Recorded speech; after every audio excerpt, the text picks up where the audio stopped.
बीकानेर की धरती पे आज लाखों की तादाद के अंदर उपस्थित आरएलपी परिवार, मौजूद बुजुर्गों, नौजवान साथियों, माताओं बहनों, मेरे छोटे भाइयों, 2-3 जोरदार जयकारों के साथ अपनी बात शुरू करूंगा। बोले तेरा जी महाराज की, करणी माता की, रामसा पीर की, जसनाथ जी महाराज की, गुरु जंबेश्वर जी भगवान की, सालासर बालाजी की। एक नारा लगाऊंगा, जय जवान जय किसान, और दूसरा राष्ट्रीय लोकतांत्रिक पार्टी जिंदाबाद। जय जवान, राष्ट्रीय लोकतांत्रिक पार्टी आरएलपी। आप सबको जो पिछले 8-10 घंटे से लगातार पूरे देश के अंदर ये संदेश दे रहे हो, आज का हमारा जो कार्यक्रम है वो राष्ट्रीय लोकतांत्रिक पार्टी अपना 7वां स्थापना दिवस मना रही है और बीकानेर की धरती से,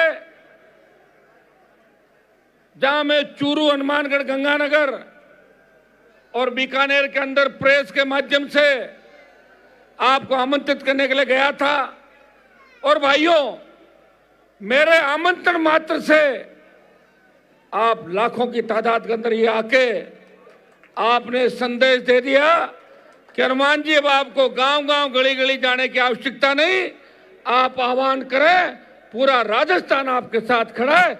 ये आह्वान, ये ताकत आज आप लोगों ने मुझे दी है।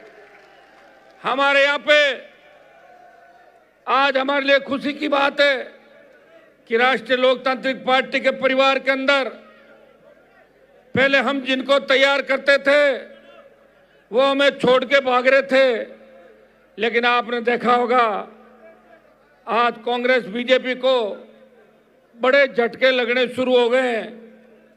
कांग्रेस के कद्दावर नेता मेरे भाई दिलीप जी चौधरी, जो लगातार 98 से लेकर जब मैंने शुरू की राजनीति, उस समय से जैतान सीट से संघर्ष कर रहे थे, सरकार के पूर्व मंत्री रहे, और मेरा हमेशा अच्छा संबंध इनसे रहा। मैं कहता था, दिलीप जी अकेला कब तक लड़ूंगा, हर जिले में एक एक व्यक्ति तैयार करो, अपना पूरा जीवन निकल जाता है इन पार्टियों के अंदर। कौन पूछता है, अगर एमएलए एमपी बन भी जाते हो तो अपना नंबर वहां आता ही नहीं जहां से सिस्टम चलता है।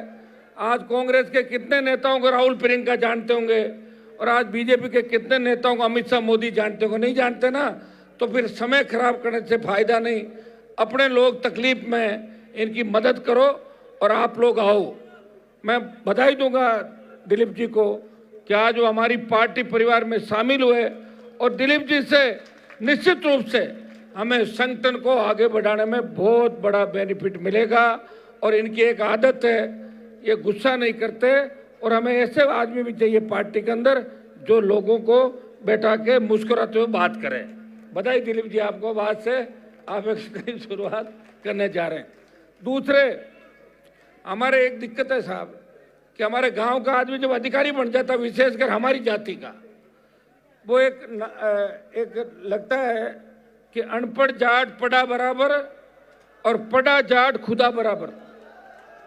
पढ़ते ही, अफसर बनते ही उनका तेवर यूं होने लगे, वो अपने आप के अलावा किसी को समझते नहीं, और सरकारी नोटिस आ जाता है और ट्रांसफर पोस्टिंग की बात होती है, दौड़ते नजर आते हैं, अरे साहब नोटिस आ गया, नोटिस आ गया, नहीं तो मजबूती, और नोटिस आ गया साहब, तो मैं तो आपका हूँ। मैं प्रभाती लाल जी को धन्यवाद दूंगा। प्रभाती लाल जी जाट, जो सीनियर आरएस, और जहाँ भी रहे मजबूती के साथ रहे, गरीबों की सेवा की। और मैं इनको देखता था, जब मैं बीजेपी कांग्रेस के खिलाफ लड़ता था, एक जगह गया मैं, तो इन्होंने कहा कि हनुमान जी का कार्यक्रम है, मुझे नौकरी से निकाल दो, निकाले, मैं तो जाऊंगा प्रोग्राम में। तो ऐसे लोग ही आरएलपी के अंदर आ सकते हैं।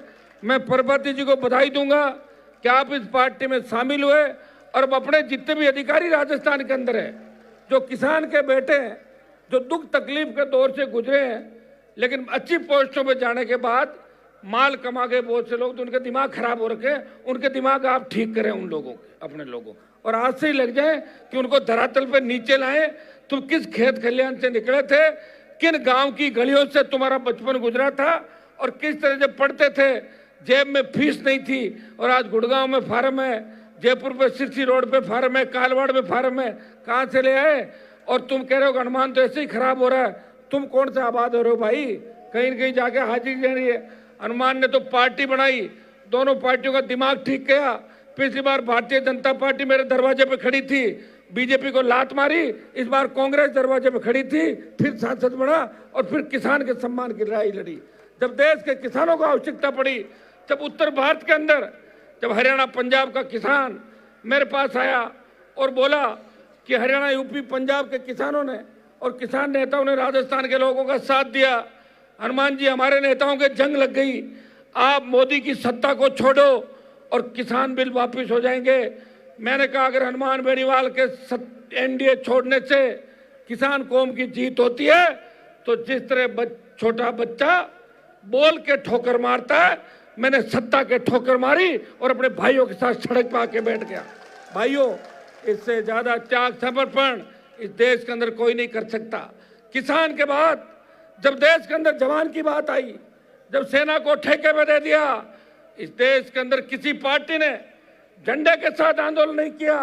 राष्ट्रीय लोकतांत्रिक पार्टी ने झंडे के साथ आंदोलन किया और सेना के सम्मान को लौटाने का प्रयास किया।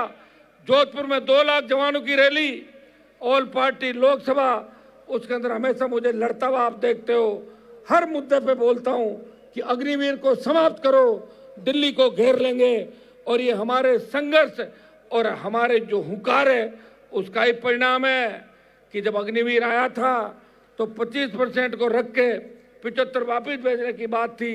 डरी मोदी सरकार बोली अब 75 को रख लेंगे, 25 बार भेज रहे हैं, और जिस दिन मैंने दिल्ली कूच का ऐलान कर दिया वो 25 भी हट जाएगा और पूर्व की भांति सेना भर्ती रैलियां इस देश के अंदर होगी। यह मैं आपको विश्वास दिलाता हूं। भाइयों, मैं हमेशा लड़ाई पूरी लड़ता हूं। सेमीफाइनल मैंने कभी नहीं खेला। इस राजस्थान में बहुत से नेता मेरे साथ आए और भाग्य मैदान छोड़ के, कई रणछोड़दास आए, कई भगोड़े आए, साथ नहीं दे पाए। लेकिन हनुमान बेनीवाल पिछले 25 साल से पूरी जवानी सत्ता को ठोकर मार के किसान कौम के लिए खड़ा है। अगर किसान की तरफ उंगली भी उठती है, चाहे किसान की जाति कुछ भी हो, जो खेती करता है वो किसान है। लोग लाख मेरे पे जातिवाद का आरोप लगाए, लेकिन कपासन में जब सूरजमाली को न्याय दिलाने की बात आई तो अशोक गहलोत न्याय नहीं दिला पाए। हनुमान बेनीवाल और उसकी सेना गई और सूरजमाली को 2 दिन बाद न्याय दिला के आई। इस प्रदेश के अंदर, इस देश के अंदर जब भी मेरी आवश्यकता पड़ी, सबसे आगे खड़ा होकर बोला। लोकसभा के अंदर लोग जब अमित शाह मोदी को देखते हैं तो कहते हैं कि हमारा भाषण बाद में करवाना, जब ये दोनों निकल जाए यहाँ से, इनके सामने भाषण नहीं दे पाएंगे। भाइयों, मैंने प्रयास किया कि उनके सामने अपनी बात रखूं। राजस्थान के तमाम लंबित मुद्दे, इस संभाग में हनुमानगढ़ गंगानगर का इलाका आता है, चूरू का इलाका आता है। चूरू के नेताओं ने हमेशा वोट लिया, सिंचित क्षेत्र बढ़ाएंगे, चौधरी कुंभाराम लिफ्ट परियोजना के नाम से, सावा परियोजना के नाम से, इंदिरा गांधी नहर का पूरा पानी हनुमानगढ़ गंगानगर को दिलाएंगे। जो पानी पीने का हमारे आ रहा है उससे कैंसर और लोगों को, जो पानी पाकिस्तान जा रहा है उसकी बात कही, और हम आगे लाएंगे। लेकिन हुआ कुछ भी नहीं। डाक के 3 पात, 70 साल हो गई, एक बार कांग्रेस और एक बार बीजेपी। आप गुस्सा करते हो, अब गुस्सा आपने कर लिया कि भजनलाल को हटाएंगे, वो तो वैसे ही हट जाएगा, लेकिन कांग्रेस को लाएंगे। अपने को क्या फायदा? 50 साल कांग्रेस रही, 20-25 साल बीजेपी रह गई। ये नारा दो कि भारतीय जनता पार्टी को हटाएंगे और कांग्रेस को नहीं लाएंगे, राष्ट्रीय लोकतांत्रिक पार्टी को लाएंगे, तब जाके राजस्थान का भला होगा। भाइयों, मैं आपको विश्वास दिलाता हूं कि मुझे न तो कोई सत्ता अपनी तरफ मोड़ सकती और न मेरी कोई रेड तय कर सकता। अगर मैं कमजोर होता और दूसरे मामलों में होता तो अभी तक अमित शाह और मोदी की ईडी सीबीआई मेरे घर की ओर आ जाती। बिजली का बिल जमा नहीं कराया, वो तो हर कोई नहीं कराता। सेटलमेंट की स्कीम सरकार कर, सुने भाई, सेटलमेंट की स्कीम सरकार की स्कीम होती। अधिकारियों के, दुनिया भर के सरकारी दफ्तरों के बिल बाकी होते हैं, लेकिन मेरे से तो पैसे भी ले लिए, मेरा कनेक्शन काट दिया जब मैं घर पे नहीं था, चोरी छुपे कनेक्शन काटा। मैं हाईकोर्ट गया, हाईकोर्ट ने अच्छा फैसला नहीं दिया, मुझे फैसला पसंद नहीं आया। मैंने कहा 1 रुपया नहीं दूंगा, बिना रुपये बिजली जुड़ाऊंगा। सुनिए मेरे, डबल बेंच गया और डबल बेंच में फैसला ये कराया कि हनुमान बेनीवाल के 2 लाख रुपए जमा माने जाए और 4 लाख बैंक गारंटी के रूप में रखे। अभी देने नहीं है, सेटलमेंट में मीटर चेक होगा, उसके बाद तय होगा कि बिल सही है या गलत।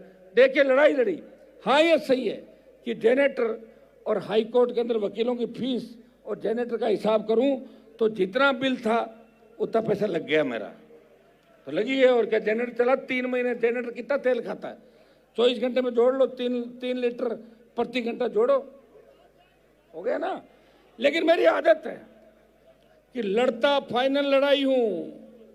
वसुंधरा के खिलाफ लड़ा था, तब लोगों ने कहा था कि हनुमान जी वसुंधरा आपको कुचल देगी, जेल में डाल देगी। मैंने कहा तेजा जी का भक्त हूं, इसको 7 समंदर पार ललित मोदी के पास भेज दूंगा। और वसुंधरा को 7 समंदर पार उसी जगह भेज दिया जहां उनके दोस्त ललित मोदी भाग गए थे, यहां से छुप गए, ठीक है। और अब भजनलाल की बारी है। भजनलाल तो पनौती है राजस्थान के लिए। जब से ये आया है अग्नि देवता बहुत नाराज हो गए राजस्थान में। हर जगह आग, विस्फोट और लोग नई बात 9 दिन।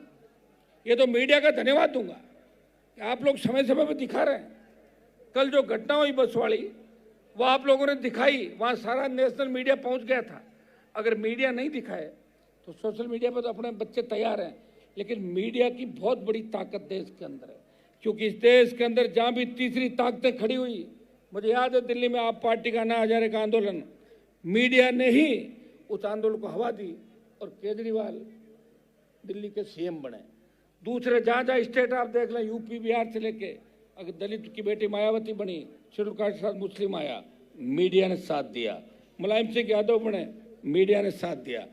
अगर राजस्थान में मीडिया यह तय कर ले कि हमें इस राजस्थान को परेशानी से मुक्त करना है, मैं विश्वास दिलाता हूं कि आरएलपी की ऐसी सुनामी राजस्थान के अंदर चलेगी जिसका अंदाज भी किसी को नहीं होगा।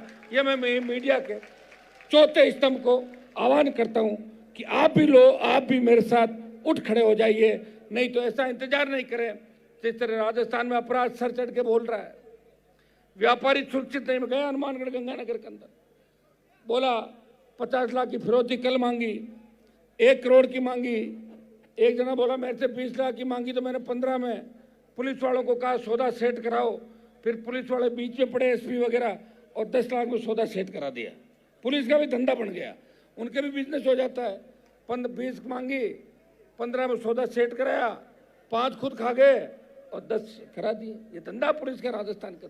अरे जो भजनलाल की लिस्ट देखो आप, डीजी भले हो सकते हैं, मैं तो पहली बार काम पड़ेगा डीजी से, लेकिन डीजी के आसपास जितने भी माफिया को पनपाने वाले अधिकारी थे उन सबको पैरेलल पुलिस मुख्यालय के बराबर DG, SOG, DG, anti terrorist DG, 3-4 उसके अंदर और रखे हैं। और वही एसीबी में सेम ही परिवार को पूरा एसीबी और एक डीजी अलग हो गया। तो भैया फिर पीएचक्यू वाले क्या करेंगे मुझे बताओ, पीएचक्यू क्या करेंगे? लेकिन ये जो शुरुआत कर रहे हैं ये ठीक नहीं है। और क्राइम के अंदर ऐसे व्यक्ति को लगा, मुझे याद है वो दिन जब भारतीय जनता पार्टी के लोग सचिन पायलट मानेसर गए थे गहलोत को हटाने, और मैंने कहा था कि पायलट को सीएम बनाओ, 3 विधायक में दे रहा था। जब दूसरा एपिसोड हुआ तो सचिन पायलट जब मानेसर में जूझ रहे थे तो मेरे 3 विधायक भारतीय जनता पार्टी के बेहतर विधायकों के साथ थे और हम पायलट को सीएम बनाना चाहते थे। तब इन अधिकारियों ने हमारे फोन टेप किए। तब दिल्ली के नेताओं ने कहा था कि हमारा वक्त आने दो, इनको रगड़ के रख देंगे। उनको इनाम दिया, रगड़ के नहीं रखा। सारी अच्छी पोस्टिंग उन लोगों को दे दी। रेंज आईजी एसपी से लगा के आप जहां भी देखोगे, ADG crime, SOG, ACB, DG, ये तमाम वो लोग हैं जो फोन टैप कर रहे थे और कुलदीप रांका और गहलोत के सबसे विश्वास पात्र लोग थे। आप ये बताएं, पहले मैं कहता था गहलोत वसुंधरा मिले हुए हैं, अब अशोक गहलोत के जो बयान में पढ़ रहा हूं, अशोक गहलोत कहते हैं कि पंडित भजनलाल जी मुझे शूट करते हैं, यही रहना चाहिए ताकि मैं सीएम बन जाऊं। तो अब भजनलाल और गहलोत मिले हुए हैं, मिले हुए कि नहीं मिले? नहीं लगता तुम्हें कोई परिवर्तन देखा क्या राजस्थान के अंदर तुम लोगों ने? भाइयों, जिस मुख्यमंत्री की हो सकता है जबान फिसल जाती है, आदमी बोलते बोलते भूल भी जाता है, लेकिन भजनलाल जी तो दिन में 100 बार बोलते हैं और 90 बार भूल जाते हैं। और भजनलाल जी के लिए एक खासियत है, मुझे कोई बता रहा था, खैर मैं उन पर नहीं जाना चाहता कि वो क्या खाना खाते हैं, क्या पीते हैं, मुझे क्या लेना देना कौन क्या खा रहा पी रहा है, लेकिन कहते हैं कि कान्हा के समोसे वो 15-20 रोज के खा जाते हैं। ऐसा लोग कहते हैं कि हर 2 घंटे में समोसा आता है, 2 समोसे आते हैं, किसी को नहीं खिलाते, 2 समोसे खाते हैं, फिर हंसते हैं, फिर कहते हैं समोसा अच्छा था, फिर 2 घंटे बाद फिर समोसे आते हैं। तो भाई अच्छी बात है, समोसे खाने की आदत कोई खराब नहीं, लेकिन भजनलाल जी समोसे खाने से राजस्थान नहीं बदलेगा। कहीं ऐसा नहीं हो कि बिहार के चुनाव हो और आपको सीएम हाउस सीएम ऑफिस नहीं, कहीं उसी थड़ी पे समोसे खाने पड़े जो एक समय के अंदर वो थड़ी आपकी हुआ करती थी, जहाँ बैठा करते थे वो पार्टी कार्यालय के बाहर वाला। सब जानते हैं कि 97-98 के दौर के अंदर आप क्या करते थे और उसके बाद आपने कहाँ नौकरी करी और उसके बाद आपने कौन सी पार्टी से चुनाव लड़ा और भारतीय जनता पार्टी को क्या सहयोग दिया, और आप पार्टी कार्यालय में दिल्ली के नेताओं को खुश करने के लिए और प्रदेश के नेताओं को खुश करने के लिए क्या क्या उनकी सेवा करते थे, ये पूरा देश जानता भजनलाल जी। इसलिए आपको भी हम ज्यादा ध्यान रहने देंगे, ये तय है। आपने हमारा कनेक्शन काटा है, हम राजस्थान से आपका कनेक्शन कटवा देंगे, ये बीकानेर की धरती से मैं शपथ लेके जा रहा हूं कि भजनलाल अगर रहा तो कुंभ के मेले में गए, वहां त्रासदी होगी, जहां जाए। मैंने उस समय ट्वीट किया था, तब लोग कह रहे थे कि यार हनुमान जी तो ऐसे ही कह रहे हैं, तो मीडिया के लोग भी कह रहे थे, आपने क्या सोशल मीडिया पे डाल दिया, जहां जहां पांव पड़े भजन के तांता बंटा धार, ये मैंने लिखा। और कुंभ में दूसरे दिन बड़ी भगदड़ रेलवे स्टेशन पे और जगहों पे, अरे भैया क्या हो गया? और इनको खुद को धमकी जेल से 5 बार तो इनका हेलीकॉप्टर पढ़ते पढ़ते बचा है, देखा आपने? तो ये पता नहीं कौन से मुहूर्त में शपथ ली और इनके भाग्य में क्या लिखा है, और जो इनके भाग्य में लिखा है उसकी सजा राजस्थान क्यों भुगते? क्या चाहते हो? भजनलाल जी के नेतृत्व में खुश हो क्या नौजवानों? भजनलाल को हटाना आवश्यक है। अगर ये 2 साल और रह गया तो राजस्थान की स्थिति बिहार और उत्तर प्रदेश से भी खराब हो जाएगी। न तो बाहर से पर्यटक आएगा और न ये अपराध रुकेगा। गुंडों की इतनी हिम्मत हो गई कि सीएम को धमकी देने के साथ साथ पुलिस अधिकारियों को, दूसरे नेताओं को थ्रेट, हमें नहीं पता थ्रेट किससे।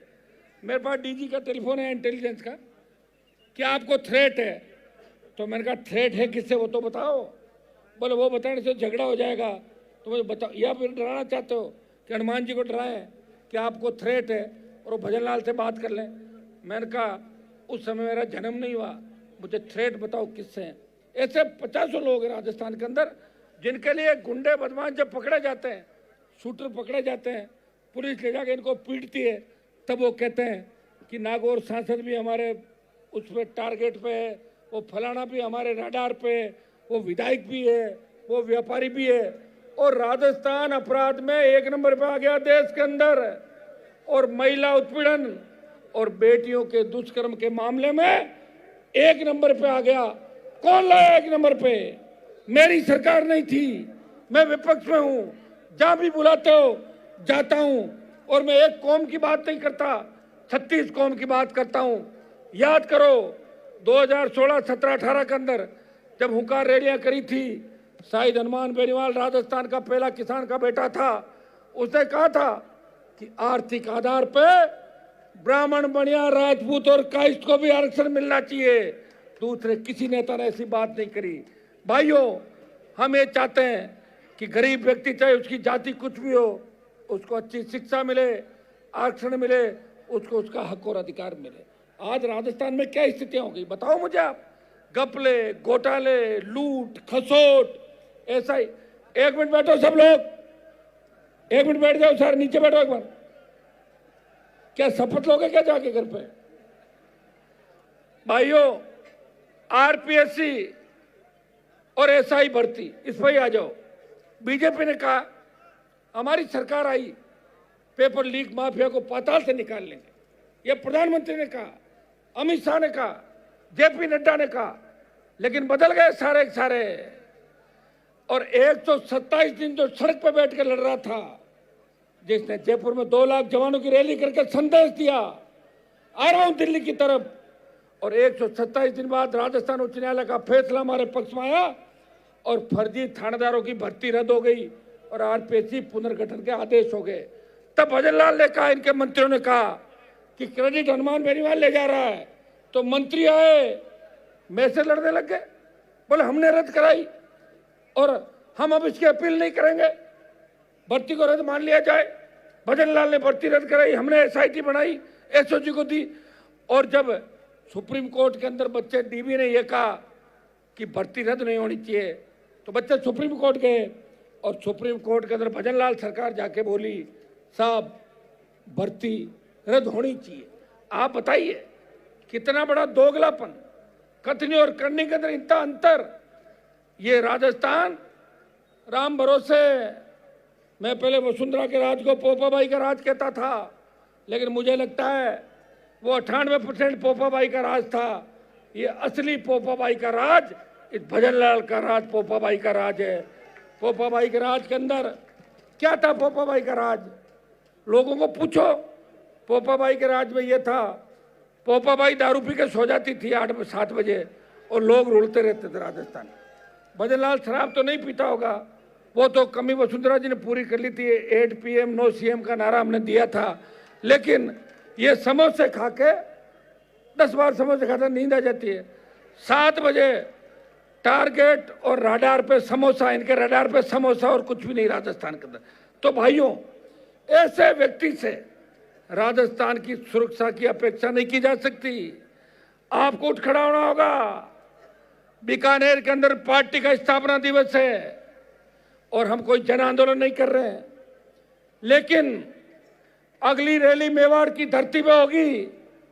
उस रैली में लाखों लोग इस मेवाड़ को मजबूती देने के लिए, वहां माफिया, खनिज माफिया, रेत माफिया और वो जो बाहर की कंपनियां आई है, लोगों को रोजगार नहीं दे रही है, और वहां के नेता उनके मुनीम बन गए। मेवाड़ की धरती से ऐसा जलजला उठेगा कि कांग्रेस और भारतीय जनता पार्टी के नेताओं के पसीने आ जाएंगे, उनके छक्के छुड़ा देंगे राजस्थान के नौजवान। भाइयों, जिधर नौजवान चलता है उधर जमाना चलता है। राजस्थान के नौजवानों ने ठान लिया कि हनुमान बेनीवाल के साथ चलना है, जिसने 25 साल अपने जिंदगी के हमारे लिए खत्म किए। जो चाहता तो बार बार मंत्री बनता, जो चाहता तो सुख सुविधाएं भोग सकता था, लेकिन वो ये चाहता है कि दलित की बेटियां MLA बने, MP बने, चेयरमैन बने, प्रधान बने, और गुड्डी मेघवाल जैसी बेटी जो नरेगा में मजदूरी करती थी। हमारे 5 जीते थे चामू में, 5 बीजेपी के थे, 5 कांग्रेस के, 15 थे पूरे। बीजेपी के लोगों को मेरी जरूरत थी। मैंने कहा बावड़ी और चामू में मुझे आदमी दो, मैं तुम्हें बिलाड़ा और दूसरी जगह आदमी देता हूँ। समझौता हो गया, गुड्डी प्रधान बन गई नरेगा में। मैं तो गुड्डी को बहुत आगे ले जाना चाहता हूँ, लेकिन वो चामू का शेरगढ़ का इलाका आप जानते हो कैसा इलाका है, वहाँ तो अब जाके थोड़ी आज़ादी लोगों को मिली है। पहले तो ढंग के जूते भी नहीं पहनने देते थे, पैरों के अंदर पकड़ लेते थे, कहाँ से लाया जूता बता, ये स्थिति थी। ठीक किया मैंने राजस्थान के अंदर हर वर्ग, हर जाति के लिए काम किया और व्यवस्था को ठीक करने का प्रयास किया। पहले हेड कांस्टेबल ज्ञापन लेने नहीं आते थे, कमिश्नर DG जब चाहे बुलाए, जब चाहे IG बुलाए, और कभी भी बड़े से बड़े कार्यक्रम के अंदर लॉ एंड ऑर्डर बिगाड़ने का प्रयास नहीं किया। ये मैं नहीं चाहता कि कि थोती लोकप्रियता के लिए मैं कूद जाऊं। मुझे एक बीजेपी का आंदोलन याद है जहाँ राजेंद्र राठौड़, सतीश पूनिया ये लोग थे और ये कह रहे थे कैमरा वालों को कि हमारी फोटो खींचो, फोटो खींचो। हम बैरिकेड पे हैं, अरे देखो तो देखो, हमें पकड़ लिया, मैं जाली में हूँ, बोले साहब दिख नहीं रहे हो, अरे नजदीक से देखो, मैं ही तू, मेरी जल्दी खींचो, अखबार में देनी फोटो, नहीं तो लोग कहेंगे कि राठौड़ साहब और पूनिया जी जेल में नहीं गए। तो हम फोटो छपनी चाहिए, क्योंकि लोगों की आदत है 5 साल बाद आप भूल जाते हो बात को। नई बात 9 दिन, ये जो जैसलमेर बस दुकानतिका हुई भूल गए आप लोग। उससे पहले जो बुंगरा की हुई अब हो गई, इसको भूलोगे। देखो यार वो तो गई पुरानी। और लड़ते भी किसके लिए हो? मुआवजा दो, मुआवजा दो।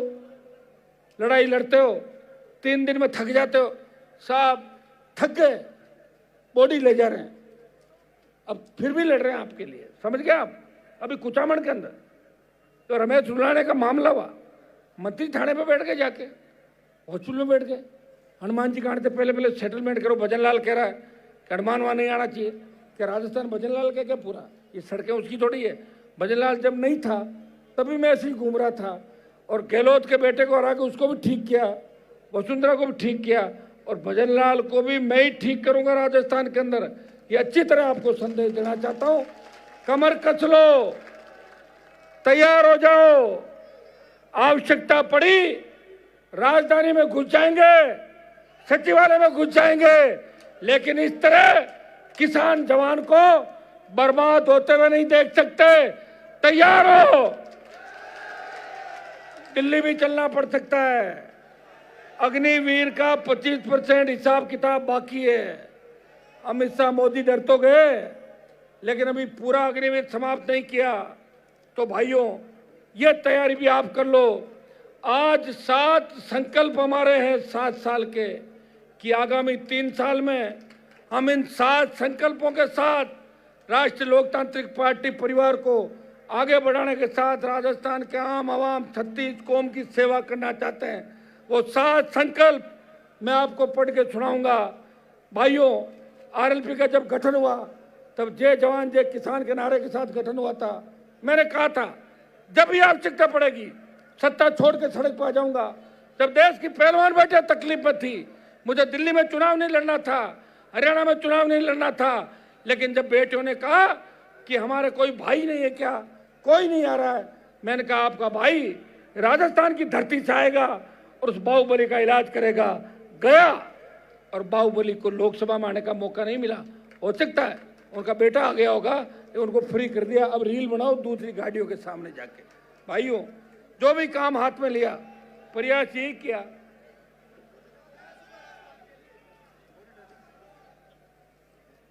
जो भी काम हाथ में लिया उसको पार डालने का प्रयास किया। जब केरली के अंदर दीपाराम जी बैठे केरली वाले सरपंच साहब, जब केरली में हमारी 3 बच्चियां होद में गिर गई थी, मैं 3-4 दिन तक बीकानेर के अंदर आंदोलन कर रहा था। सरकार के साथ वार्ता हुई। अगर उस दिन सरकार चेत जाती और राजस्थान के सारे स्कूलों के भवन चेक करती तो झालावाड़ के अंदर इस तरह 7 बच्चे मौत के मुंह में नहीं जाते, जिनमें 6 ट्राइबल के थे, 1 ओबीसी का बच्चा था। शर्म आनी चाहिए सरकार को। पूर्व मुख्यमंत्री वसुंधरा वहां से आती है और वो कोटा का इलाका जहां से हमारा अध्यक्ष भी है लोकसभा के, और सबसे ज्यादा कोटा अंचल ने बीजेपी को सपोर्ट किया। भारतीय जनता पार्टी की अगर ताकत है वो कोटा डिवीजन और मेवाड़ है। बाकी तो लोग डेपुटेशन में जाते हैं, एक बार इधर आते हैं और एक बार उधर आते हैं, लेकिन झालावाड़ के उन बच्चों को न्याय नहीं मिला। लोकसभा में भी उस बात को उठाया तो कांग्रेस के 8 सांसदों ने बात नहीं उठाई।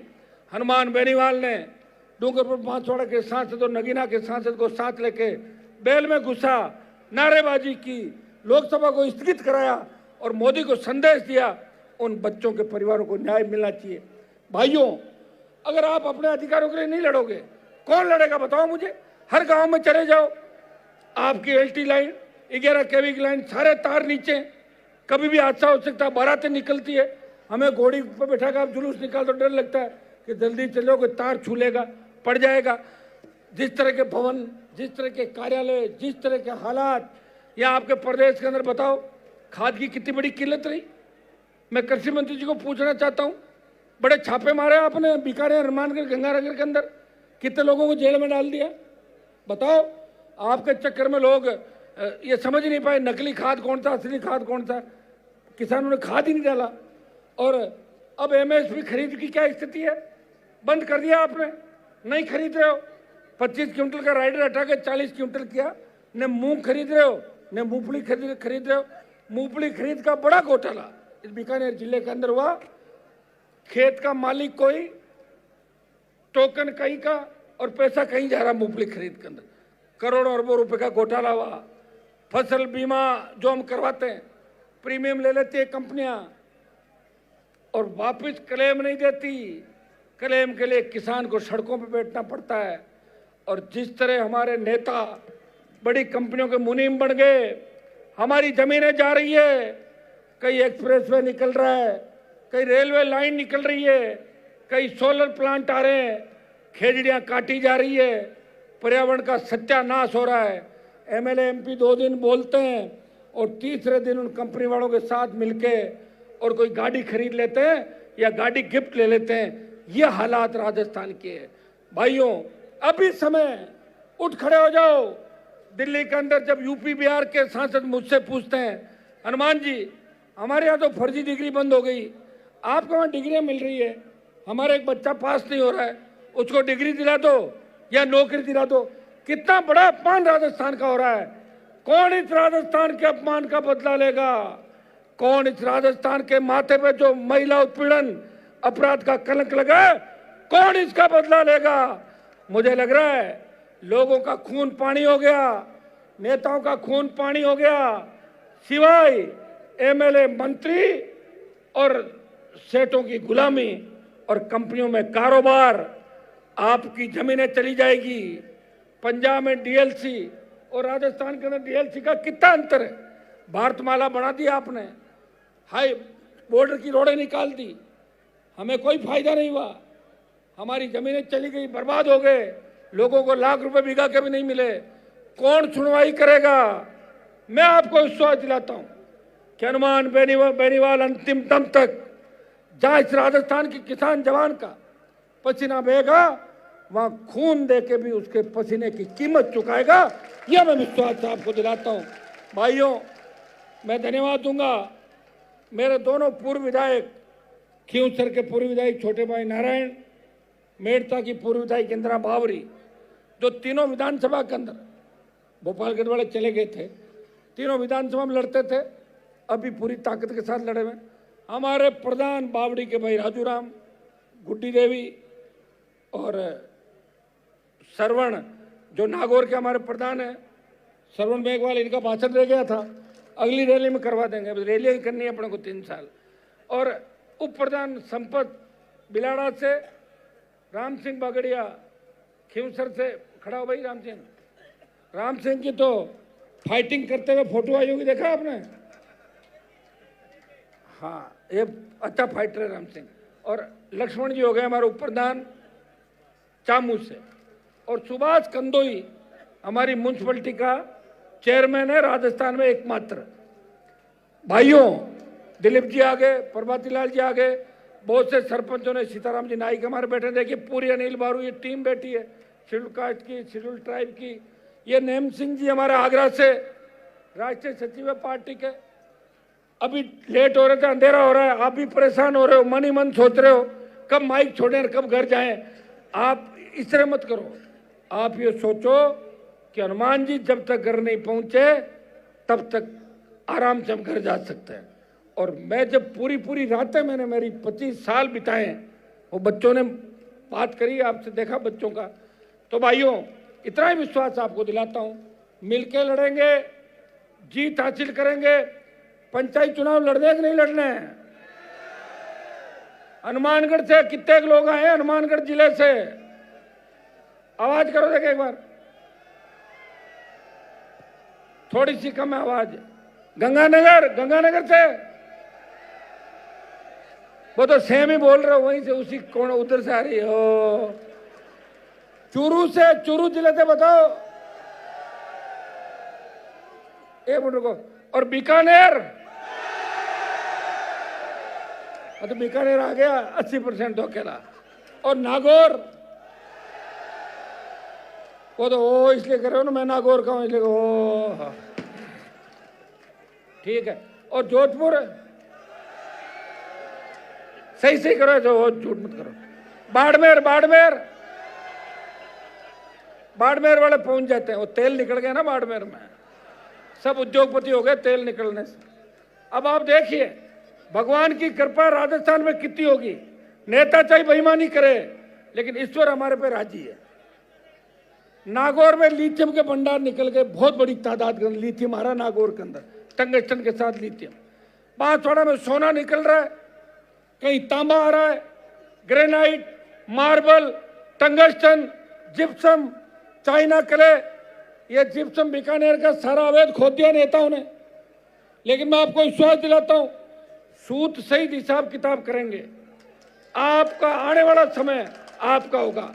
इस अवसर पर स्वर्गीय रामेश्वर जी डूडी मेरे बड़े भाई की तरह थे, उनकी कमी आज खल रही है बीकानेर पूरे डिवीजन के अंदर। काश वो होते तो निश्चित रूप से कांग्रेस पार्टी के अंदर उनकी अच्छी पकड़ हो गई थी दिल्ली तक, लेकिन ईश्वर की करने के आगे किसी की नहीं चलती। तो रामेश्वर जी की कमी पूरी डिवीजन नहीं कर पाएगा। आपको विश्वास दिला सकते हैं कि हम पहले भी यहाँ रैलियां करते थे। कई लोग ये कह रहे थे पत्रकार कि आपने बीकानेर को क्यों चुना, बीकानेर में तो हमेशा ही मैं लड़ता था, सबसे ज्यादा आंदोलन मेरी आरएलपी बीकानेर की टीम कर रही है। ये यहाँ के लिए मैं धन्यवाद दूंगा। बीकानेर की ऐतिहासिक रैली में बीकानेर से बीकानेर, हनुमानगढ़, गंगानगर, चूरू 4 जगह में गया था और भीलवाड़ा, अजमेर, चित्तौड़ से लेके जयपुर से लेके तमाम राजस्थान से सारे लोग अपने अपने साधनों से आए। मेरे लिए तो आपने आराम कर दिया, मेरा 1 रुपया ही खर्च नहीं हो रहा है, खुद ही साधन ले ले कहाँ जाते हो, ये बहुत बड़ी बात है। तो यही रैली अगर बीजेपी वाले करते तो 40 करोड़ का खर्चा होता बेचारों का, क्योंकि तुम्हें अच्छी गाड़ी भी चाहिए थी, नाश्ता भी चाहिए था, टोस्ट और पता नहीं बटर ब्रेड क्या क्या लगवा के करनी पड़ती, और एक गाड़ी में 8 लोग आते और यहाँ तो एक गाड़ी में 100 आते हो आप पूरे पूरे, ठीक है। और कांग्रेस वाले करते हैं, उनके पास तो अब बचा नहीं, लेकिन नहीं कर पाते, कुर्सियां लगा के जरूर रैली करते हैं। अब अंदाज लगाओ इस ग्राउंड में अगर अपन कुर्सियां लगाते तो कहां तक जाता है आगे। भर दिया आपने पूरा। आपने ये कहा था कि जो बिछाओगे वो भर देंगे और आसपास भी खाली नहीं रहेगा। अब आप एक जगह बैठते हैं ना, आदत है, एक जगह बैठ के फोटो खिंचवा लो ना, तो अभी तो पूरा बीकानेर आज जाम हो गया। एक जने को मैंने फोन किया, तुम पहुंच गए? बोले पहुंचे नहीं साहब, जाम लग गया था, तो मैं यहीं से लाइव देख लूंगा। 10 जनों को लेके बैठ गए वहीं पे सड़क पे। अरे तो आ तो सही, जाम क्या लग गया यार, यहाँ आके ताकत दिखानी है। सोशल मीडिया का फायदा भी अपने को, फायदा तो ये है कि आज यहाँ बोल रहा हूँ, पूरा देश देख रहा है, और नुकसान ये है कि जो गलत गलत चीजें आती है ना, या आजकल ऑनलाइन ठगी, फ्रॉड, ये सीख जाते हैं बच्चे नए, हाथों हाथ करोड़पति बनने के चक्कर में। तो मैं एक नौजवानों को संदेश ये भी दूंगा कि नशे की प्रवृत्ति से दूर रहते हुए हमें आने वाली पीढ़ी को बचाना है और राजस्थान का सम्मान बढ़ाना है। मैं बीकानेर के इस ऐतिहासिक कार्यक्रम के अंदर मेरी पूरी पार्टी परिवार की टीम को, जितने भी पार्टी परिवार के सदस्य, पूर्व पदाधिकारी, विधानसभा चुनाव लड़े सारे प्रत्याशी, उन सबको तो धन्यवाद दूंगा ही दूंगा। यहाँ बीकानेर के अंदर जिनने सबसे ज्यादा मेहनत करी, सरपंच साहब प्रभु जी गोदारा, जिलाध्यक्ष दानाराम जी गिटाला, छोटे भाई विजयपाल बेनीवाल, विवेक मात्रा, तुलसीराम डूडी, रामनिवास बेनीवाल और सारी टीम। और मेरे नाम नहीं लेने से कोई नाराज हो तो अगली रैली में पर्चे पे लिख देना कि बीकानेर में 4 नाम छूट गए, तो अगली में ले लूंगा, बीकानेर मेहनत करती, ठीक है ना। मैं इन बच्चों को, उमानसी जो चुनाव लड़ी दिल्ली यूनिवर्सिटी से, इसकी बहन दीवानसी, ये लोग आज बच्चे आए पार्टी ज्वाइन करने के लिए, और इनको खुशी इस बात की कि राजस्थान के बच्चों ने इनको बहुत सपोर्ट किया। आजकल दिल्ली यूनिवर्सिटी में राजस्थान के बच्चे बहुत आगे, अब राजस्थान बहुत आगे चल रहा है भाई। और अब आप कहोगे इतने कब आ गए, मैं ये नहीं कह रहा हूँ मेरे जाने से आगे, लेकिन 2019 में जब मैं एमपी बना, 2019 से लेकर 2025 6 साल के अंदर सबसे ज्यादा राजस्थान के बच्चे दिल्ली विश्वविद्यालय और जवाहरलाल नेहरू यूनिवर्सिटी के अंदर पढ़ रहे हैं। चूरू के 2 किसान के बेटे डीयू में कॉलेजों का अध्यक्ष भी बने हैं, 2 बच्चे मेरे साथ, आप देख सकते हो उनकी फोटो। मैं धन्यवाद दूंगा ओंकार जी का, इनकी पूरी टीम का। चुनाव लड़ी अभी लेटेस्ट हमारे कनिका बेनीवाल का और दिया आशुतोष का, ये हमेशा आरएलपी के लिए स्टार प्रचारक के रूप में करते हैं, तो इनके सबके भाषण सुने। चूंकि एक अगली जब रैली हो तो अपने को तय ये करना है, सब लोग जिद करते हो जब हनुमान जी आएंगे जब ही भाषण देंगे, तो ये तो गलत बात है ना। और तुम आते भी उसी हिसाब से हो। जब मैं आया तब मैदान पूरा भरा, कोशिश मैंने की कि 20-25 को बुला दिया, शायद बुला दिया आने के बाद, लेकिन ऐसे होता नहीं। इसलिए अब आइंदा से अपन ध्यान रखें। प्रेस के लोग भी परेशान हो जाते हैं कि सुबह से आके बैठे हैं, पूरा दिन हो गया। मेरी भी मजबूरी होती है जब तक आप नहीं बोलते, मुझे लगता है उस जिले से नहीं बोला। अभी झुंझुनू जिले की टीम कह रही थी और भी कुछ लोग कह रहे थे कि हमें भाषण देना है, तो मैं आपको आश्वस्त करता हूँ, शेखावाटी फौजी साहब अगले में बोल देंगे, रैली फिर रैली है, आप चिंता मत करो। आप पहले 15-15 मिनट खींच लेना अगला आप, है ना। और ये खड़े हो जाओ, आ जाओ मेरे पास, आ जाओ, आओ फौजी साहब आ जाओ, तो एक बार आ जाओ भाई विकास जी, आओ यहाँ। ये राजेंद्र फौजी हमारे जिलाध्यक्ष झुंझुनू के, मनदीप ने नया ज्वाइन किया है, विकास गिल है, डॉक्टर रामेश्वर जी जाखड़, इनके रीडी वाले, इनके भाषण अगली रैली में आपके करेंगे, आप चिंता नहीं करें। आज कल लेट हो रहे हैं, अंधेरा हो रहा है और मीडिया वाले नाराज हो रहे हैं, इसलिए आपको धन्यवाद कि आपने इतना कोऑपरेट किया। और कई लोगों को बुलाने की मेरी इच्छा थी, समय की कमी की वजह से, और मैं आगामी टाइम में ये भी करूंगा, एक बार राजस्थान में नया प्रयोग करूंगा कि एक रात की रैली करें। सुनिए मेरी बात, एक सुनो, क्योंकि रात के क्रिकेट मैच होते हैं कि नहीं होते हैं, तो जाते हैं लोग रात को देखने। तो अब मॉडर्न राजस्थान, नया राजस्थान, लेकिन रात की रैली में एक शर्त होगी कि तेज वाहन नहीं चलाओगे और रात को 8 बजे बाद वाला कार्यक्रम नहीं करोगे, समझ गए? क्या करोगे? नहीं करना, नहीं करते हो, मुझे पता नहीं करते हो। अब मैं 7 संकल्प है मेरे, जो मैं पढ़ के आपको सुनाता हूं कि 7 साल के अंदर आरएलपी परिवार ने क्या खोया, क्या पाया। खोया तो हमने ये कि 3 विधायक एक सांसद में से 3 से 23 में एक रहे।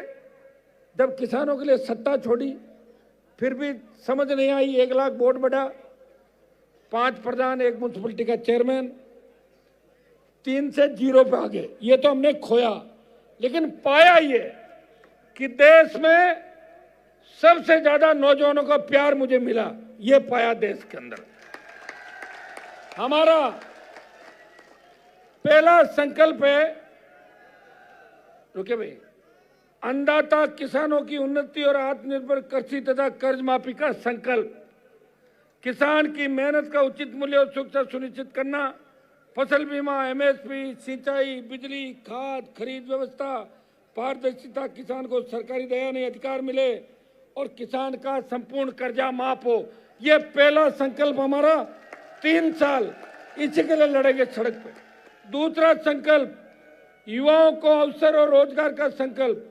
राजस्थान के हर जिले में स्किल डेवलपमेंट, स्टार्टअप सेंटर, स्थानीय उद्योगों को बढ़ावा देना। जहां जहां फैक्ट्रियां आ रही है, कंपनियां आ रही है, 90% रोजगार स्थानीय लोगों को दो, ये कानून बने। सरकारी नौकरियों में पारदर्शिता, पेपर लीक से मुक्ति और युवा की योग्यता का सम्मान सुनिश्चित करना, हर परिवार के सदस्य को रोजगार, ये हमारा दूसरा संकल्प है। तीसरा संकल्प, शिक्षा और स्वास्थ्य सुधार का संकल्प।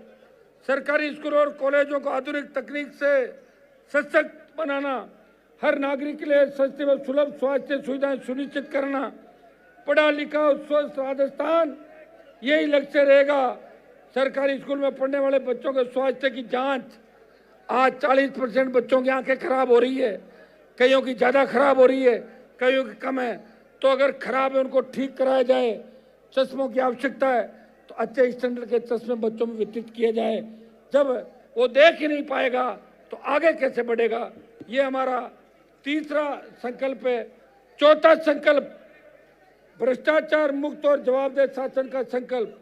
रुके भाई एक मिनट, बीच में मत बोलो, सुनो एक मिनट। सरकार और प्रशासन में पारदर्शिता व जवाबदेही स्थापित करना, हर विभाग में ई गवर्नेंस लागू कर जनता को अधिकार आधारित सेवा दिलाना।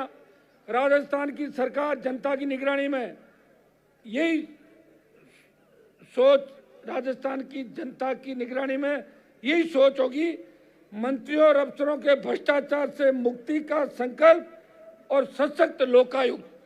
ये मंत्री और अफसर जो भ्रष्टाचार कर रहे हैं, कई लोग आवाज भी उठाते हैं, बाद में अफसरों के सेट हो जाते हैं मंत्रियों के। तो इसके लिए सशक्त लोकायुक्त राजस्थान के अंदर बने और लोकायुक्त की पुरानी जो रिपोर्ट है वो लागू की जाए। उसमें बहुत से मुख्यमंत्री और मंत्री निपट जाएंगे आपके। ये हमारा संकल्प है।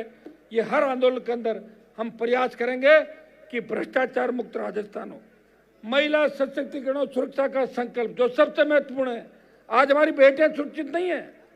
महिलाओं को सामाजिक, आर्थिक और राजनीतिक रूप से सशक्त बनाना, पंचायत से संसद तक महिलाओं की बराबर की भागीदारी सुरक्षा सुनिश्चित करना, यौन हिंसा मुक्त राजस्थान के लिए महिला तस्करी, बलात्कार, हत्या और घरेलू हिंसा समेत दुष्कर्म के मामलों में नंबर 1 पर जो राजस्थान के माथे पे कलंक लगा है उसे मिटाना और महिलाओं को सशक्त करके उनका सम्मान और स्वाभिमान लौटाना।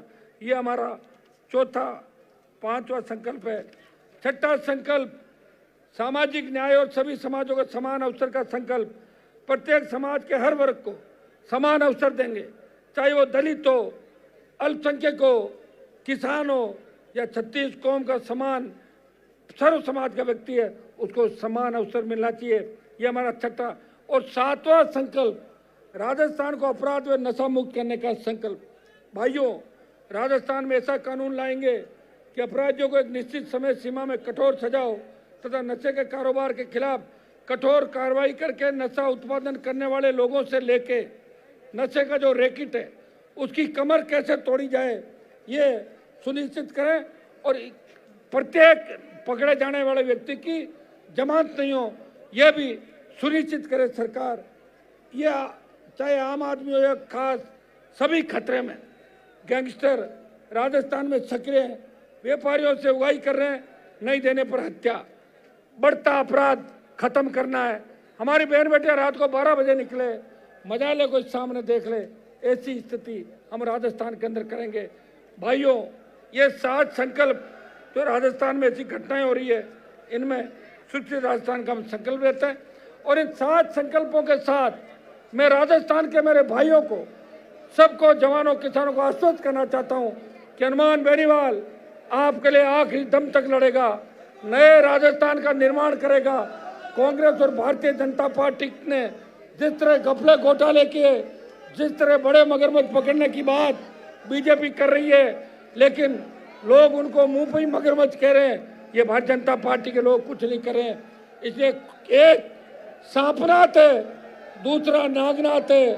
मैंने तलवार ले रख ये कहा था, ये कांग्रेस, ये भाजपा, दोनों को उखाड़ के फेंकना है और किसान और जवानों का राज राजस्थान के अंदर लाना है। बहुत बहुत आपको धन्यवाद। जय हिंद।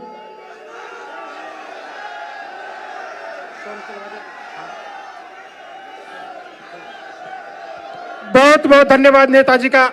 आप अपनी जगह बने रहे। एक बार अपने सभी मोबाइल की फ्लैश लाइट ऑन कर लें और लहरा करके नेताजी को दिखाएं कि दिवाली आज बीकानेर में मन रही है। सभी की फ्लैश लाइट ऊपर हो, सूरज की पहली किरण